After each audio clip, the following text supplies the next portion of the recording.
Barangay Ginebra Bobby Ray Parks Jr. mga bro, target daw makuha. At Barangay Ginebra handa na sa quarterfinals.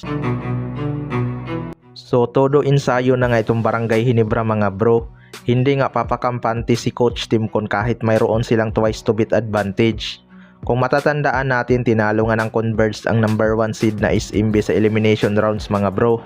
Pero tinalo naman ng Barangay Ginebra ang Converge noong elimination rounds at tinambakan pa ng 19 points.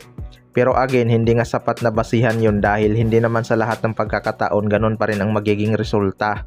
Pero handa naman daw itong Barangay Ginebra sa quarterfinals mga bro. May momentum nga itong Barangay Ginebra dahil sa kanilang dalawang magkakasunod na panalo laban pa sa mga bigating team.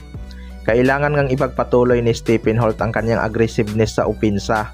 Mas malaki nga ang kanyang maitutulong mga bro kapag kumakana siya sa scoring kaysa sa puro depensa. Marami namang player si Coach Timcon na kayang dumipinsa pero hindi kayang gawin ang opensa na nagagawa ni Stephen Holt. Isa nga dyan si Jason David mga bro. Hindi naman siya effective sa scoring pero yung kanyang plus minus naman ay mataas. Ibig sabihin kapag nasa loob itong si Jason David, maganda ang nagiging performance ng Barangay Ginebra. Ginagawa nga ni Jason David ang depensa at hustle na ginagawa ni Stephen Holt at Scotty Thompson. Kaya abangan na lang natin yan. Sa kabilang banda naman mga bro, Bobby Ray Parks Jr. target daw makuha ng Barangay Ginebra. Ito ngang si Ray Parks ang isa sa mga inaabangan ng lahat makabalik sa ating pambansang liga mga bro.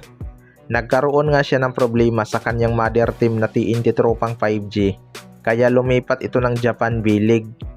Ilang taon na rin ang nakalipas pero mukhang wala talaga itong planong bumalik sa kanyang mother team na TNT tulad ni Mikey Williams. Hindi rin kasi pwedeng sulutin ng SMC team itong si Ray Parks dahil nasa TNT pa nga ang kanyang rights mga bro.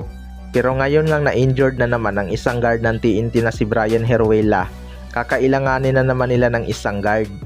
Ayon nga sa source mga bro ay baka i-trade ng TNT ang rights ni Bobby Ray Parks Jr. sa Barangay Ginebra para kay Maverick Ahanmisi.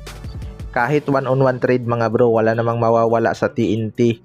Katunayan, madadagdagan pa nga sila dahil kaya naman nilang wala si Bobby Ray Parks Jr.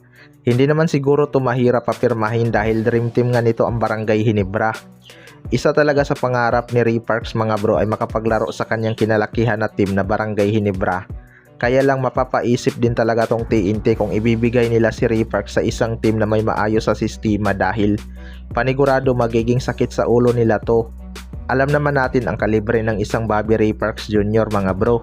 Eksperyensado na nga ito sa mga international game, kaya magiging pahirap talaga sa kanila to. Kayong mga bro, ano masasabi nyo tungkol dito?